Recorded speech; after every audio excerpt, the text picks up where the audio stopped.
बिस्मिल्लाहिर्रहमानिर्रहीम। Last videos में हमने सीखा था कि हमने सप्लायर बिल्स कैसे रिकॉर्ड करने हैं, इनवाइस सप्लायर की इनवाइस हमने कैसे प्लेस करनी है और इसके अगेंस्ट पेमेंट रिसीव कैसे करनी है।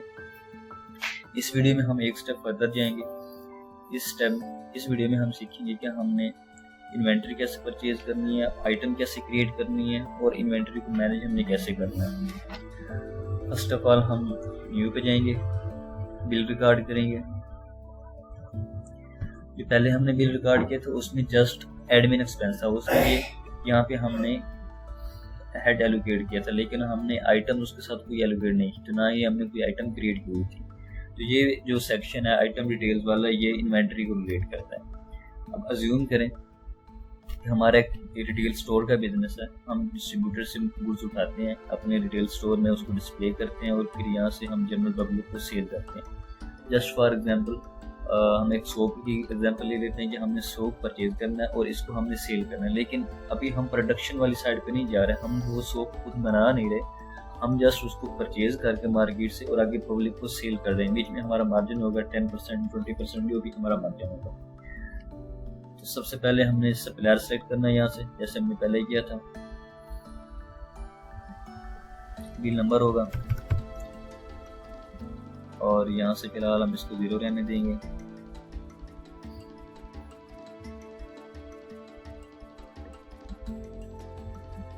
आइटम को पहले क्रिएट करेंगे, अगर आपके पास पहले वो क्रिएटेड नहीं है तो उसको आप क्रिएट कर सकते हैं। इन्वेंट्री में जाएंगे, यहाँ से नाम लिखेंगे सोप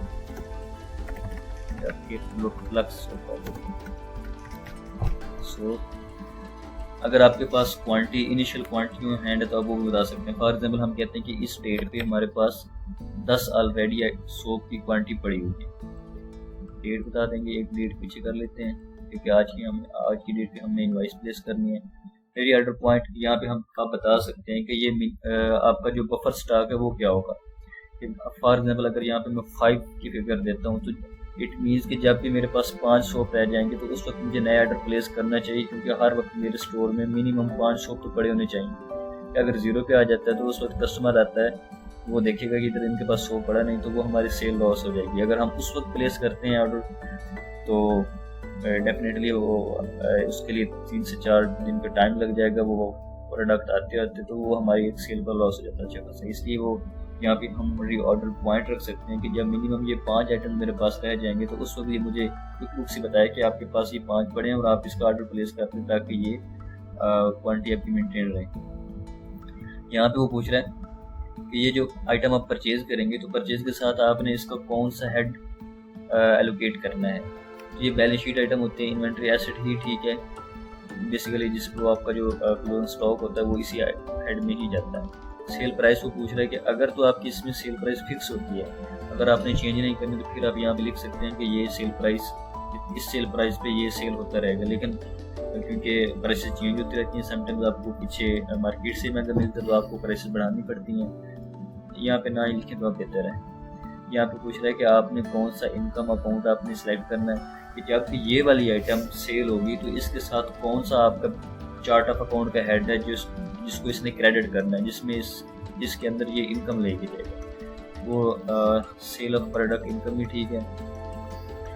कास्ट पूछ रहा है कि किस कास्ट पे आप इसको परचेज करेंगे, ये भी हमारी फिक्स नहीं रहेगी, चेंज होती रहेगी, तो हम यहाँ पे मेंशन नहीं करेंगे। जब हम इस आइटम को परचेज कर लेंगे तो वहीं पे हम मेंशन करेंगे कि इसकी क्या कास्ट है। और यहाँ पे वो एक्सपेंस अकाउंट पूछ रहा है कि जब आप इस आइटम को सेल करेंगे तो कौन सा अकाउंट आपने डेबिट करना है और किस अकाउंट के अंदर आपने इसकी कास्ट को लेके जाना है। सेव एंड क्लोज करेंगे तो ये हमारी आइटम क्रिएट हो जाएगी। तो ये हमारे पास प्रोडक्ट के अंदर ये आ गई आइटम। यहाँ पे हम इसकी डिस्क्रिप्शन लिखेंगे, purchase of soaps in bulk. Let's say हमने 50 परचेज किए हैं और 100 का एक है, ये 5000 इसकी कास्ट कैलकुलेट कर लेगा, क्वांटिटी को रेट के साथ मल्टीप्लाई करवाएगा और इसको हम सेव एंड क्लोज कर देंगे। इसके बाद हमने इसी प्रोडक्ट को, अब हमने 100 का ये परचेज किया है तो इसमें हमने अपने 10% या 20% मार्जिन रख के हमने इसी आइटम को आगे सेल करना है। इसके लिए हम इनवॉइस प्लेस करेंगे। यहाँ से आके हमने अपने कस्टमर को सिलेक्ट किया। यहाँ से हमने वो प्रोडक्ट सेलेक्ट करनी है जिस प्रोडक्ट को हम सेल कर रहे हैं। तो हमारा ये लक्स सोप है, इसके बाद सोप डिस्क्रिप्शन में लिख लेंगे। हमारे पास अगर हमने ये 10 हमारे पास ये ओपनिंग पड़े थे और 50 हमने फर्दर परचेज किए थे, तो हम 20 इसमें से सेल करवा देते हैं। 100 का हमने ये परचेज किया था तो 120 भी हम सेल कर देते हैं। 2400 की हमारी ये टोटल इनवॉइस हो गई। इसको फिलहाल सेव एंड क्लोज करते हैं। अब हमने ट्रैक करना है अपनी इन्वेंट्री को, ये हमारे पास ओपनिंग कितना था, परचेज कितना हुआ है और सेल कितना हुआ है और इस वक्त हमारे पास क्लोजिंग स्टॉक कितना पड़ा हुआ है। इसके लिए हमें रिपोर्ट्स में जाना पड़ेगा। रिपोर्ट्स में हम सेलेक्ट करेंगे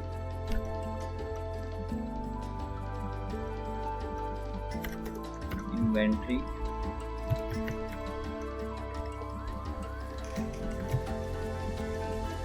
इन्वेंट्री वैल्यूएशन डिटेल्स। यहाँ से अगर आप देखेंगे तो ये हमारी प्रोडक्ट थी लक्स सोप। इसमें 10 हमारे पास ओपनिंग पड़ी थी, 50 हमने परचेज की, टोटल हमारे पास 60 होगी और फिर ये 20 आइटम्स हमने सेल कर दी। अब ये 10 सेपरेट क्यों आ रही हैं, 2 दफ़ा क्यों आ रही हैं? उसकी रीज़न ये है कि जब हमने ये आइटम क्रिएट की थी तो उसमें 10 आइटम्स हमने इसकी ओपनिंग में डाली थी और ओपनिंग की जब हमने कास्ट डाली थी तो वो हमने 0 कास्ट रखी थी इसकी। तो यहाँ पे अगर आप देखेंगे तो यहाँ पे मैंने FIFO कास्टिंग मेथड सेलेक्ट किया हुआ है। FIFO मीन्स कि फर्स्ट इन फर्स्ट आउट। जो सबसे पहले आपने आइटम परचेज की थी, जो आपके पास सबसे पहले पड़ी थी, वो आपकी जब आप सेल करेंगे तो वो वाली सेल होगी और जो लास्ट पे आई थी वो सबसे एंड पे सेल होगी। नाम से जाहिर है फर्स्ट इन फर्स्ट आउट। जो आइटम पहले आई थी वो पहले पर सेल होगी आपकी, आउट भी वही होगी। तो यहाँ पे देखें जब इसने मैंने यहाँ पे 20 की इनवॉइस डाली थी, मैंने यहाँ पे इसको 10 सेपरेट नहीं करवाया था, लेकिन इसने 2 एंट्रीज उसकी कर दी हैं। सबसे पहले जो ओपनिंग की हमारी 10 पड़ी थी इसने वो आउट करवाई है और उसकी कास्ट ऑफ सेल इसने 0 एलोकेट की। उसका रीज़न ये है कि हमने ओपनिंग की कास्ट डाली ही नहीं थी। और जो उसके बाद हमने 10 आइटम सेल किए हैं ये इसने 50 में से आउट करवाई हैं और इस पे 100 रुपीज़ जो मैंने उसकी परचेज कास्ट डाली थी वो इसने एलोकेट की है और ये 1000 आ रही है। टोटल हमारे पास क्लोजिंग इन्वेंट्री जो है वो 40 पड़ी हुई है। अगर हम इनकम स्टेटमेंट में जाते हैं तो वहाँ पे हमारे पास ये 1000 की कास्ट शो होनी चाहिए। रिपोर्ट्स में जाएंगे, प्रॉफिट एंड लॉस। अगर हम कास्ट ऑफ सेल में जाते हैं तो यहाँ पे 1000 कास्ट जो है वो सिर्फ इस लक्स सोप की आनी चाहिए।